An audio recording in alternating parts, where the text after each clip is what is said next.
This is Toledo Symphony Lab, a behind-the-scenes look at the world of classical music from WGTE Public Media and your Toledo Symphony. I'm Brad Cresswell, and joining me in the studio today are the Toledo Symphony's music director, Alain Trudel. We also have principal second violin and artistic administrator, Merwin Sue. On the phone is the TSO president and CEO, Zach Vassar, and we have a very special guest. I have a fanfare for you.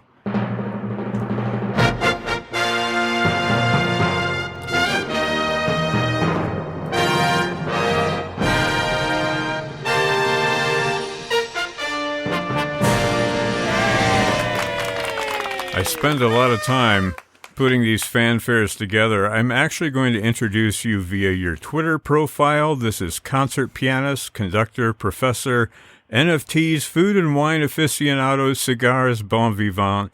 Please welcome Awadagin Pratt. Welcome. Thank you very much. I would like that fanfare to just follow me around. That'd be really great every time I'm introduced. Just, walking their own little fan, like the baseball players. Yeah. Absolutely. That's the intention. We're going to get the brass section of the TSO to play that for us. It was kind of like Copeland meets NBC Sports. Yeah, pretty much. That's pretty much what we do here.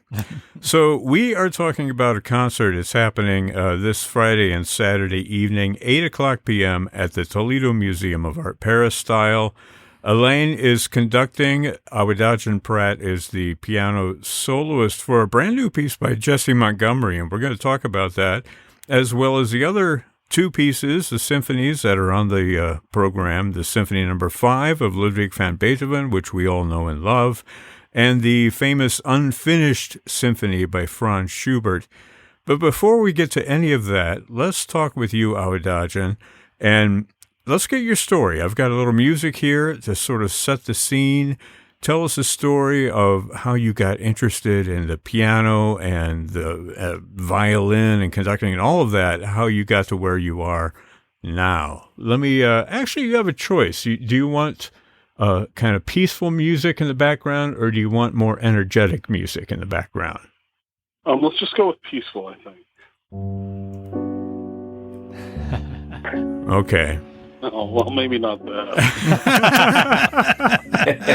Careful what you wish for. There's a little Goldberg. Glenn? I don't know who it is. It comes from Deutsche Grammophon, but they don't say who because all the music I use is licensed, for the podcast.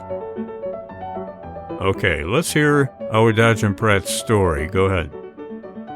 So my story, I was born in Pittsburgh, moved to Normal, Illinois, which is a real place, in central Illinois. When I was 3, I started piano lessons when I was 6, which was great, and then I started violin when I was 9.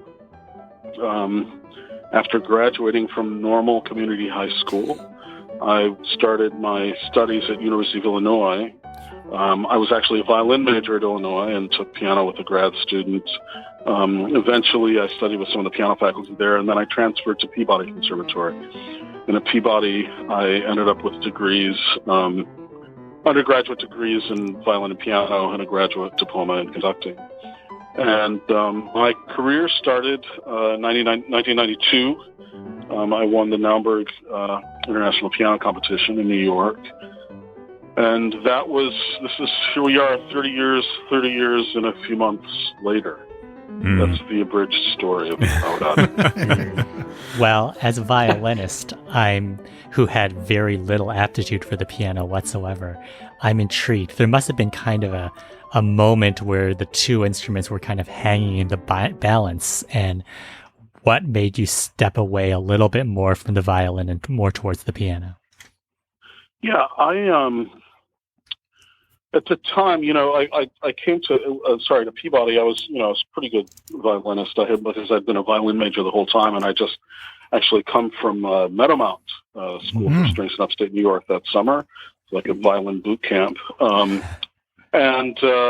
very quickly, I don't know how it happened, frankly, but in the spring of that year, I tied for first in the piano competition, concerto competition at the school. And, Peabody, Leon Fleischer was there. So, there were a lot of really great, experienced, young pianists there. And I was just kind of surprised to everyone because I wasn't studying with him and I don't know how it happened.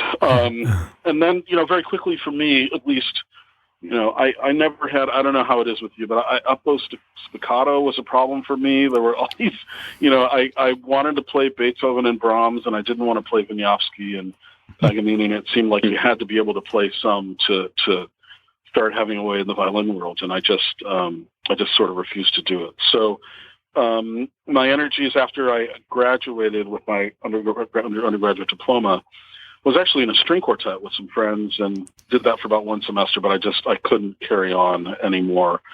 And it became apparent that, I never wanted to play in an orchestra. I wanted to either solo or play chamber music. But I just started, gravitating more towards the piano and conducting. So I still play the violin a little bit. I play some chamber music here and there, and like for benefit concerts, if somebody's playing over $100 per seat, then there's a chance that I might be playing the violin. We'll keep that in mind. Benefit concert, That'll be great. A little encore. Walk out with your violin on this weekend. I do want to just give a shout out to Normal, Illinois, because that's a real place. Everybody don't laugh because, I'm from just upstate of there in Moline, Illinois. That was my hometown. So I've been to Normal many times. You know where Moline is, right? Awadagin? Yeah, absolutely. Yeah. So that's my hometown. There's a penitentiary there, right? Yeah, my home penitentiary. They let me out just somewhere, my friend. You are depriving a penitentiary of its inmate, right? Joliet. I was thinking of Joliet. Yeah, that's actually where I was born. Anyway, in the penitentiary? Not in the penitentiary, but I was born in Joliet, and I grew up in Moline. Anyway, Awadagin, can you tell us about this piece that Jessie Montgomery wrote for you? It's called Rounds, and you're bringing it to the Toledo Symphony this weekend. I wonder if you can give us a little background on that. Yeah, so Rounds is part of a commissioning project that I started with the Art of the Piano Foundation. We have 7 composers that wrote for me in various combinations. So it's either solo piano or piano and string orchestra, or piano string orchestra with a room full of teeth, which is this amazing vocal ensemble. Yeah. And the unifying element was from T.S. Eliot's 4 quartets, lines from Burnt Norton, essentially at the still point of the turning world, there the dance is. And so all the composers were given that, sort of the foundational aspect of the composition. Jessie's piece is really embodies that in multiple ways. But at the end of the day, it's a piece that people, audiences love. A high energy piece, really kind of vigorous energy that flanks, the two sides of that. Two appearances of that material flank an inner section, a middle section, which kind of reflects that still point. That's incredibly, it's deeply affecting. It's really beautiful. And it's one of those things where, you get the score, you play through it a little bit, you look through it, and I thought, oh, this could be really, a special spot. And then the premiere was in Hilton Head in end of March. And after the first night, I was talking to some of the musicians in the orchestra, and there were a couple of them where they were like, my parents were there, and they said it was like the most beautiful thing they'd ever heard. Or another one was like, my mom was there and she was crying. And so it's amazing to have, a new piece have that effect on people who are, obviously they go in, they're like, don't know what they're going to get. And so the piece is able to get to them directly and immediately. It doesn't require multiple hearings to have an effect on people. So it's been, this is going to be, I think, number 14, 14th set since that premiere in March, to bring it to people. So I just had a quick question because I know that Jessie, like yourself, is an extraordinarily accomplished violinist. Yeah. Did she consult with you about the cadenza? Did you help her with that, or did you let her have free reign? How did kind of the cadenza come in?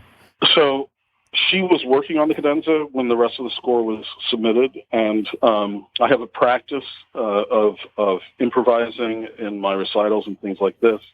And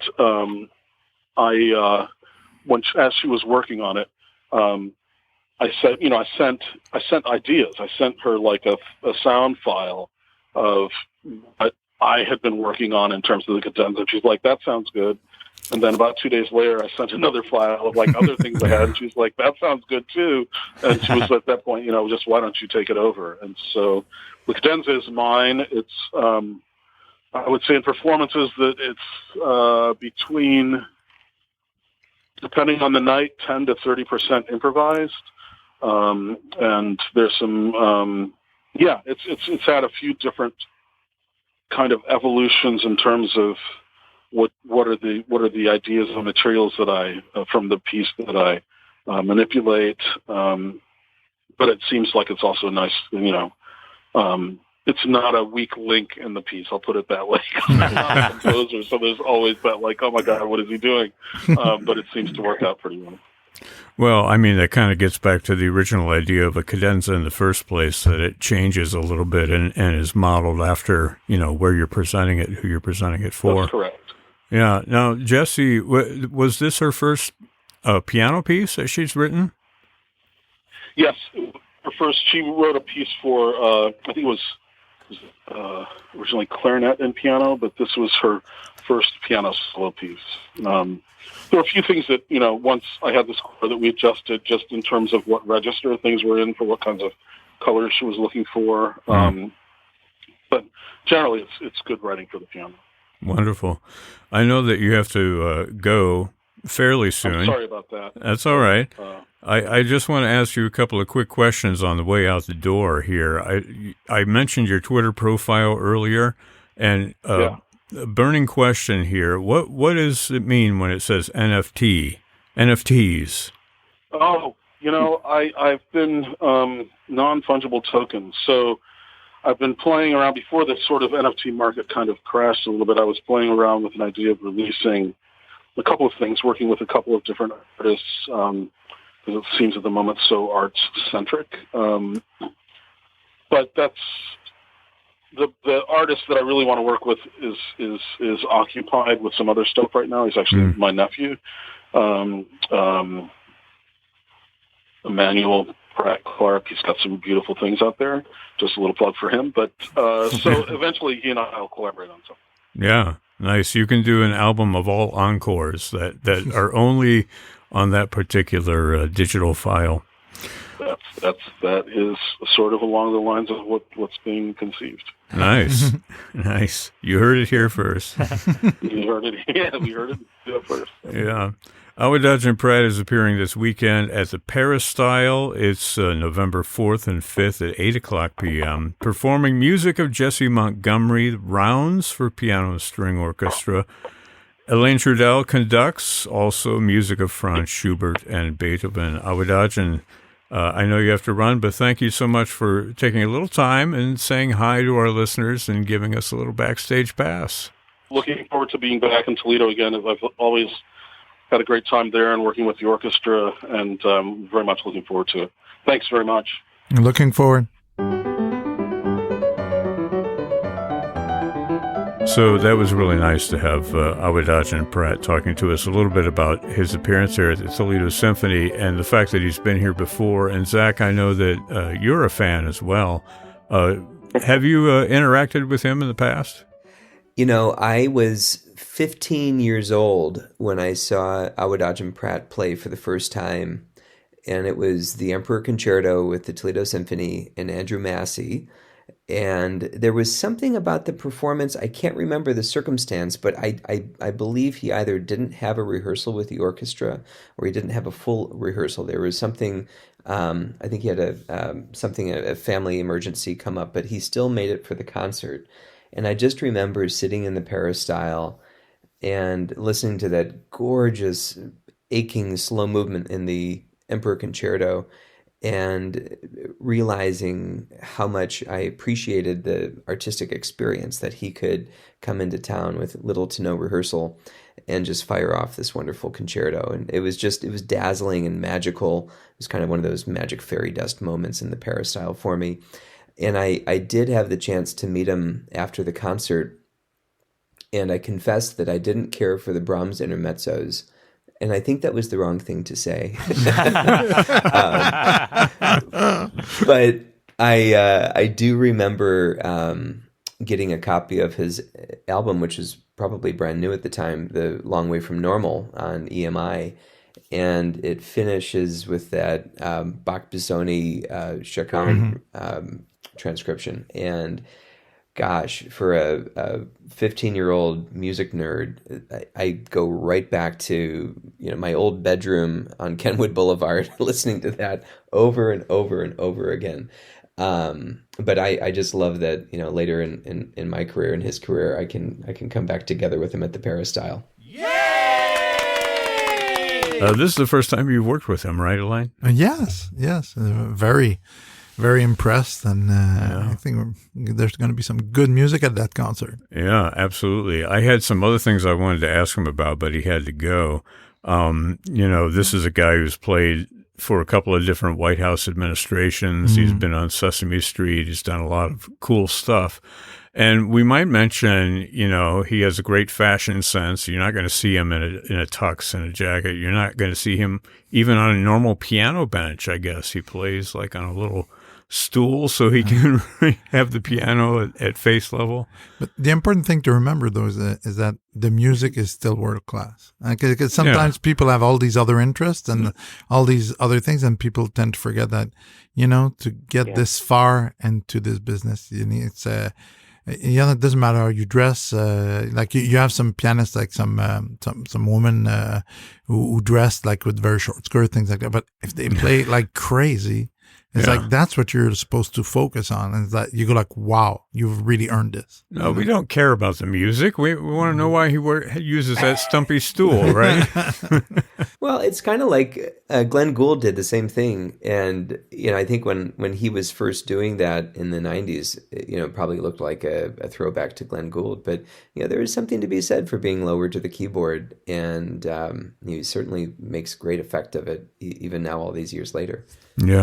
Yeah, interesting. It'll be great to see as well as listen to. And, of course, I was kidding, Alain, about the music. Now, Beethoven 5, you've conducted this before. I saw you conduct this with the Toledo Symphony. This is a celebration of your 5 years with the TSO. So let's talk about that. Take us back to that first time that you played Beethoven 5th here and how it differs from what you're doing now. So I'm going to be very candid about a few things, so you might enjoy them. But so my can I put some music for you? Nice, good tempo. But so I came a few times. One time we played Tchaikovsky's Fourth. Another time we played the first time Scheherazade, then the Symphonie Fantastique, and finally I was named as music director. And my first concert as music director, so I had been here before, right? So my first concert as music director was Beethoven's Fifth to start. That was our opener, and then we had a piece by Christopher Dietz. Oh, right. Fantastic, yeah. And then we had Beethoven Fifth, and then with the ballet, with the Toledo Ballet, we had excerpts from Swan Lake. It was a very nice concert. But the thing I have to say is that, you come in and you make some decisions right off the bat. Now I'm music director, I'm going to switch everybody in the orchestra. Because I have an idea, like usually I place the orchestra a certain way. Yeah. When you come as a guest, you don't move things around too much, So when you say switch, you mean move them on the stage, not like get rid of players and replace them. No, right? It was really weird. I had to play French horn for that concert. I don't know what he was thinking. Right. I was playing the gong. There's not even a gong part. No. But seriously, folks, I put all the name in the hat. And that's not true. Nice. No, it's just that I like to have in that repertoire, the first and the second violins on each side of the stage. Yeah. People have been coming to the orchestra for the last 5 years. They noticed that for the classical and the early romantic repertoire.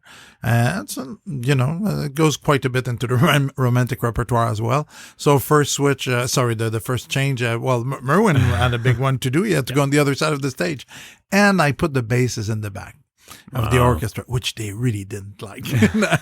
I kind of found out as the week was going on. And put the percussion in the front, right? Yeah. No. So anyway, since it's normal. You want to optimize the space, the hall, but hindsight is 2020, right? Yeah. So if I look back at that first official week, I could have done a little bit less of moving people around. I could have kept the bass on the side. And finally, we found the sweet spot for them, and it's not in the back of the orchestra. Mm-hmm. It's on the side. Often, when we play with we call split violins, it's not that they broke up, right? If you want to stay the same, the same ideas you had before. Right. But no, we play on each side of the stage, which is normal because in Beethoven, and like in Mozart, like in Haydn, a lot of what they play is less in Beethoven, but is often the same music, but it's just to have the polyphonic effect, the stereo effect, of having violins on each side. So that's a big thing. But it's interesting. Like even though with all the experience I had already, I still make that kind of rookie mistake at the beginning of changing too many things on my first week. It's interesting. Live and learn, right? I already had tons of music directorship before. I shouldn't be saying that, right? I should just saying, "Oh, it was wonderful," and all that. But I could have done a little bit better. And you live and learn. Concert was very good. That's fine because they're a really great orchestra. It's the music that counts, right? Yeah, exactly. But but that for me that's something that stuck out on that first week. That I went home and it's like, Alain, maybe you did a bit too much that week. Zach, I want to hear your version of the story because I think Alain is being a little too self-deprecating here. He is Canadian, but that comes with I'm the territory. Sorry. Yeah. So no, but one thing, Alain, that you haven't mentioned is that we also had to push the orchestra quite a bit away from the edge of the stage because we had the floor out for the dance that would happen after intermission. You had people playing in different parts of the stage, but you also had everybody kind of jammed far into the corner. So I think I remember optically it looked different. First of all, you were music director, but second of all, everybody was shoved over in the corner. But I just remember by the time we got to the fourth movement, holy cow, I just remember the brass came in with that phenomenal entrance of the fourth. And I just felt like now we're going to be onto something. I felt like that was such a special first performance, not only because you brought in a local composer and our friends at the ballet with whom we had not yet merged, but it was such a nice thumbprint for you to kind of look into the future and what we can enjoy. So as much as you might have some moments where you don't feel like it was exactly what you had hoped to achieve, or you changed too many things, I look at it as a wonderful opportunity to look into the future of our relationship with you. And now we get to look back and, I just think that's such a great opportunity. So thank you for reprogramming this. I think this might be your first reprogramming. Yeah, and I just want to say that first concert was a perfect representation of what Alain has brought to Toledo. The idea of the familiar and the new, the local and the global, the historic and the contemporary. All of those things, I think, encapsulates what Alain has been doing with the symphony over the past 5 years. Merwin, were you put off by being moved to the other side of the stage? I think it's not so much being put off by moving to the other side of the stage, but the fact that it is one of the scariest pieces on Beethoven's Fifth to be a principal second violinist. Why is that? Because when you hear that, if you hear those first notes in your head, that's what the full orchestra. Yeah. And then the next one. Oh, should I keep going? Keep going. Oh, hang on. And then that's what. That's the first one. But this now. That's just the second violins. Really? And pulling So that. everybody yeah. stare at Merwin when we get to that point, But the right? thing that's really tricky is that it is a moment where the conductor and the entire second violin section, but the principal second violin, the buck stops there, right? Like most of the time when you have an entrance that comes in off of a beat, off of a downbeat, there is somewhere in the orchestra where that beat bounces. But here, all it is right off the conductor's ictus, right there. And so if I misread that, if I miscommunicate that with my section, it's also a part where people kind of know this part. I've heard it before. So they're going to know if you mess up. Exactly. So it is something that it was not so much where I was on the stage, but it's an important moment, and it was an important moment in Alain's tenure. It's certainly an important moment in creating and building trust between section leaders and and a new music director. And it was something that was. The very first time I was performing with the orchestra was a concert in Put in Bay, and my biggest concern was making sure I could turn pages outside. This was a little bit different. Yeah. All of this being said, I mean, it went very well. It's fine. Yeah, I mean, exactly. We don't want to make it sound like a disaster. No. But I thought, we know each other, so we can discuss about those things. I mean, it's interesting. Also, I mean, it's very good, and now we're very much used to that position, so it's not it's not new anymore. So that's one of the things that's great about doing it again. A few years after, is that we've had all this experience of playing in the different positions like that, and especially with the violins on each side. That's a big difference, And when you have a few years under your belt like that, and it's not just the principal; it's the entire section. Because if you're the second, let's say you're the last desk of the second violin, which for me, I always say to the orchestra, I like the sound to come as a wave, so the back of the wave, coming up and submerging us like that. So they have very important position in the back. It's where you create all that sound. Yeah, like the tsunami is back there. Right? right.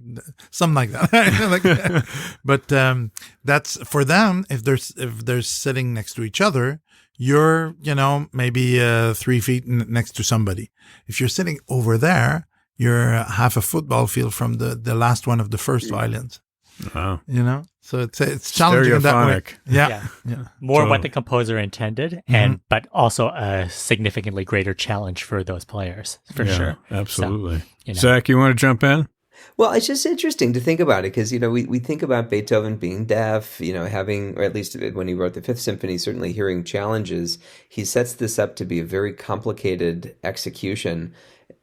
Even now, all these years later, it still challenges musicians. I mean, it's just the genius is so incredible to behold, and I just love that we're still talking about how to play this opening 30 seconds well. What was Beethoven's age? 1770 to 1827? Is that right? Yeah. See, I learned something in college. 8 years of college. I could have been a brain surgeon. But there's 35 minutes after that, right? So that's right. Something like that. And also, it's an important symphony for me because I'm a trombone player, and it's really the introduction to the trombones in the orchestra. The official introduction, you have Mozart Requiem with a trombone solo, but it's not a symphony; it's a requiem. But in a symphony, like a big symphony, a big composer, so Beethoven's Fifth is the first time that we call upon them. Yeah. And it's very challenging music also. The alto trombone part is very high, and it's, of course, they all, Garth sound great. They all play great. So it's, I totally trust all of them. So it's very Have you smiled at the brass yet? Well, that part, like as a player, when I was in the orchestra, I would think like when we get to that part, don't look at me too much. Let me do my thing. And we'll look at each other a little bit later on when we have like giocoso things that are with great joy. No, but I mean like, when you get pam pam pam, get ta ta ta ta ta. Right, at the very end. That thing. Last movement. Yeah, exactly. At the end of yes, of course. Miller time, Beethoven style. You can, or should I say Molson time, since I'm outnumbered by Canadians here. Yeah. So but at the beginning you leave them alone a little bit. They do their thing, and it's fine. You don't want to like start the entrance. It's like I'm busy over here. Don't leave me alone. I understand the way brass player thinks. But the minute you start, then it's fine, and we communicate, and it's good. I mean, every section is different. Like oboe players, they communicate all the time. You conduct them, and they're all the time, and they're used to that because they have this leadership position. First horn, as much as they're a brass player, but they're also so much into everything and musically all the time that you need to be able to have some eye contact constantly with them. And I thought I was just making a joke, but Alain took that football and ran with it, right? Or that soccer ball and kicked with it, however you want to make that analogy. Kicked with it. I want to talk briefly about that opening theme, right? Because we hear, fate knocking at the door. I also have heard, like Carl Czerny, his student, wrote down that he heard a bird song while taking a walk. And I went back and listened. I don't have it here, but I went back and listened to the bird call of the yellowhammer bird. And it's interesting because it has a bunch of notes that it pops out like dee dee dee dee, and then it has a dee dee dee dee dee dee. And Beethoven got the idea for the opening of his symphony from that bird call. What do you guys think of that? I'm not making this up. No, I know. I mean, same as in Messiaen, all those inverses, and so it's a little scientific, inverted six, like in Turangeli. Yeah. They're that bird. It's that bird, Oh, it's a yellow it's a little hammer. A little exotic, depending on which country or continent you live in, right? Yeah. But I mean, you get inspired by something. It triggers something, but it's not the finality of it, Actually, it's interesting because the rhythmic figure of 3 shorts and a long pervades all 3 pieces on this program. Like the oboe solo. In the Schubert, in the beginning. The Schubert. And then Rounds has the dum ba ba ba ba ba ba ba ba ba ba ba all the way through as well. Like a fast bolero. But it's this rhythmic figure, which is so identified with Beethoven, really actually kind of unites the entire concert. And we thought about that when we put it together, right? We totally did, yeah. But the thing is, it's not so much the genius in this particular symphony is not that theme. It's there's almost kind of there's this weird show on Fox now that's building things out of Legos. It's taking this very simple concept and you're building something out of Legos and you're making something amazing. And the thing that's so amazing with this symphony is that the process is obvious to the listener. You watch him take this Lego block and just pile them up and create this edifice. So whether the Lego block was originally yellow or red or a cardinal or a yellow hammer is in a weird way, it's almost immaterial simply because it's what he does with that. And it's just amazing how he constructs. Yeah, that's interesting. Alain, let me ask you, we're celebrating your 5 years with the Toledo Symphony with Beethoven's Fifth Symphony. What are you going to do for 10 years? Well, that's I'm aiming, hopefully, and people still want me around, but that's one of the reasons why I put the Schubert in program, because it's unfinished. We have unfinished business together. I get it. Nice. I put the unfinished symphony. So we are in our unfinished symphony together, I was thinking maybe you could do Beethoven's 10th, which is actually Brahms' first. Yeah. But, I recorded once Beethoven's Concerto Number 0. And really? It's still somewhere in a vault at CBC with Anton Quarty. It's somewhere they have to put it together. It's the violin concerto for piano? Not at all. It's a concerto that precedes all the concerti. Oh, okay. He wrote the piano music and not some orchestra, but they put it together. So anyway, just talking about Beethoven 10th. Yeah. So we could do that as a concerto, Tchaikovsky 7th Symphony later on. So let's talk about Schubert. You mentioned it as unfinished. Obviously, on the surface, you have unfinished business, what have you. I mean, there's a lot of questions that are raised by the unfinished symphony. I mean, it's not something that he unfinished because he died, right? He lived for another 6 years or whatever. He wrote a 9th symphony. Yeah, right. There's there's another symphony in there. Yeah. Yeah. I just presumed it was just laziness or, classic procrastination. I don't know if I'd say that about Schubert, really, for the amount of work he wrote for. You're gonna get the Schubert police after you. All those songs, 600 songs. But talking about that symphony, that there's a version of the scherzo that was completed after. Once I conducted the Schubert completed symphony. Wow. In previous life, which was those two movements. The scherzo that the musicologists say, the scherzo that goes with this, that somebody finished, all right. And then the Entr'acte to Rosamunde, which, and that's been known as the finishing of the Schubert 8, but there's nothing that could match those first two movements. I mean, this is level of Beethoven. This is a level of Mozart. Well, it's incredible. Yeah, and it's not just the music that makes it wonderful. It's the craftsmanship with the orchestra, pairing the flute and the oboe the way he does on that line you were singing earlier, Marwan.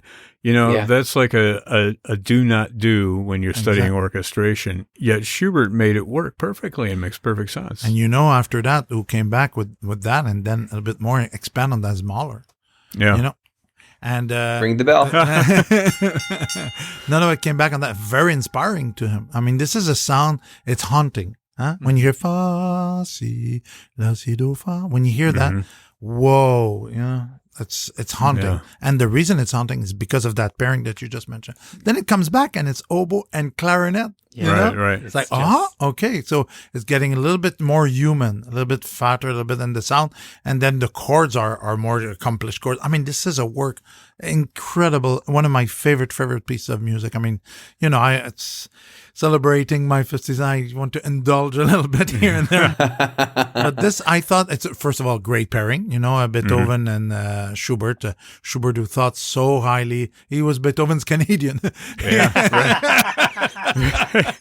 I'm going to write that down. He thought so highly of him, and so little of himself, It's like, it's a little sad sometimes. But, what he left us was, and that symphony was almost, that and the ninth, the great C major symphony are almost lost, until somebody find them in a drawer somewhere. It's like, lots of theories abound as to why it was unfinished. I will say that Beethoven, Shostakovich being my favorite composers, but in terms of kind of the high point, those last 3-4 years of Schubert's life, there is no more sustained creativity and greatness than those last years of Schubert. And maybe if you're thinking what's the greater loss, it's horrible to say this. It's almost sacrilegious to say this with Mozart having died so young. But I feel like the lost music was greater when Schubert passed away, because just the meteoric ascent that Schubert was on in his last quartets, his last symphonies, those final song cycles are heartrending. And just like, to imagine that we only ever got early Schubert and early middle Schubert. We never got middle period Schubert. To imagine how great that could have been based on those last 3 years. And the mantle of Schubert really taken up by people like Schumann and, with their song cycles and piano music. You take the unfinished symphony, as you talked about, and we can't, I'll really respectfully disagree with what you just said, because I don't think anybody successfully took up that mantle. I don't think there was ever a next Schubert. He attempted to take up the mantle. For sure. But the unfinished symphony in a way is the perfect metaphor for his legacy, because, oh my gosh, something amazing was coming. You guys, speaking of all this talk about Schubert and Beethoven and what have you, and I have a little quiz here. You thought you were going to escape the quiz, but I thought we did. We did. It's kind of come to the point where if we don't say something about it, it's kind of like when you hope the teacher forgets to give you the homework assignment. The teacher did not forget. We're bringing him apples every time, and he doesn't give us a break. So I've got a bunch of different quotes here, and you just tell me if it's Beethoven or Schubert, okay? It's really easy, really simple. Of course. This is the first BS quiz you've had on this show. Yeah, it's a BS quiz. Totally. Well done. So we're not going to go back and do the answers until the end, okay? So you can keep track as we go along. Let me get up some quiz music for us.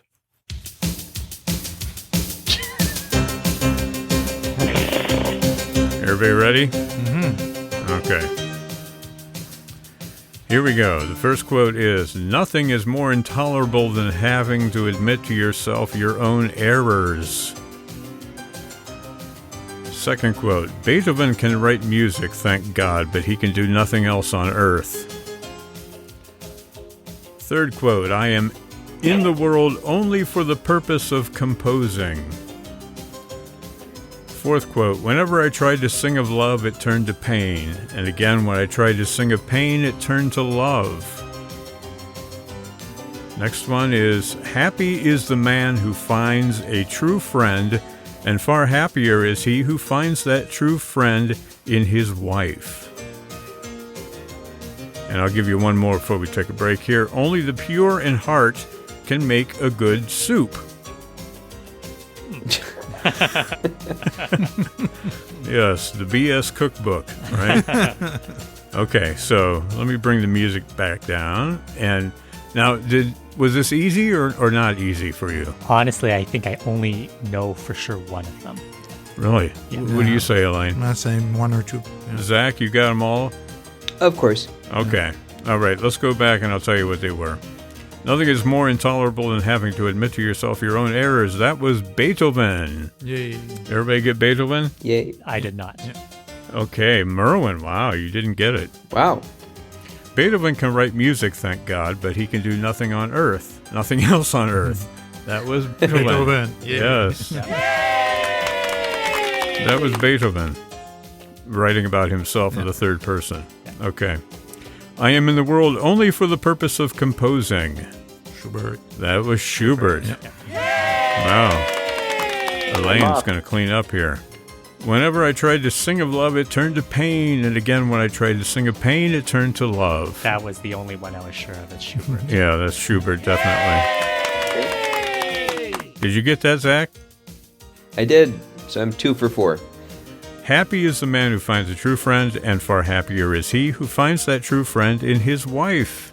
Who do you think said that? Merwin, who do you think? I flipped a coin and ended up with Beethoven. What do you say, I Alain? flipped the coin. I got the other side of the coin.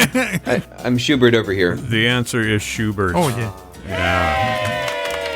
And finally, for this part of the quiz, "Only the pure in heart can make a good soup." Who do we think? I had Beethoven for that. That was Beethoven, yes. It was Beethoven. Beethoven was also a soup maker, you know. Celebrated soup maker. I don't know. I'm just making that up. But it's a good story. Well, now, who won? I wasn't keeping track. I think Alain got 5. I have 5, yeah. Yeah. I had 4. Yeah. So I'm only as good as Merwin. Yeah. I missed the obvious one. Oh, really? Yeah. The fourth one. So. Oh, wow. Yeah. Well, I have to say, for all the talk we're talking about the greatness of Beethoven and the greatness of Schubert, I have to say it's my 5th year with the orchestra. Let's talk about the greatness of Alain Trudel. No, I have to say, no, not at all. No, it's the greatness of our orchestra, you know? Yeah. And all we've done together also. I mean, they were great before I got here, but I mean, just the working together and musically, like it's the journey we're having. Of course, I truly feel we're you know, it's unfinished yet. You know, we're in the middle of something, but already, I mean, there's something. I mean, for me, discovering the Midwest, discovering the attitude of the people. It's a great place to be. It's a great place to make music. And you know, Toledo is people are when we have our artists coming in, they always leave saying, like, "What a great orchestra!" And it's like for us, it's like. You know, you cannot find better ambassadors than the people who come to play with us. And each time they come in and say, wow, this is great setting, great atmosphere, great orchestra. So I'm so proud of the orchestra. Yeah. And a celebration of you is a celebration by proxy of the community, of the audience, of the music, of people like Merwin for performing the music and bringing it to life, for people like Zach, who you know, has the vision to keep the symphony on the path, and you providing leadership in the music area. I mean, it's it's all connected. You know, we could have called this 5 years of incredible, beautiful teamwork. We could have called this, 5 years of tremendous music making by this orchestra. But, it just so happens it's my 5th year here. But I mean, this is, I just feel blessed to be around this group of people. It's really amazing. Wonderful. This concert is happening Friday and Saturday. It's November 4th and 5th, 8 o'clock p.m. at the Toledo Museum of Art. Peristyle, Alain Trudel conducting with guest pianist Awadagin Pratt, whom we talked with earlier. He's performing a new work by Jessie Montgomery called Rounds. But we're also going to hear that unfinished symphony of Franz Schubert and, of course, the iconic Symphony No. 5 by Ludwig van Beethoven. You can find more information all about that concert by going to their website. That's at toledosymphony.com, or call them up at 419-246-8000.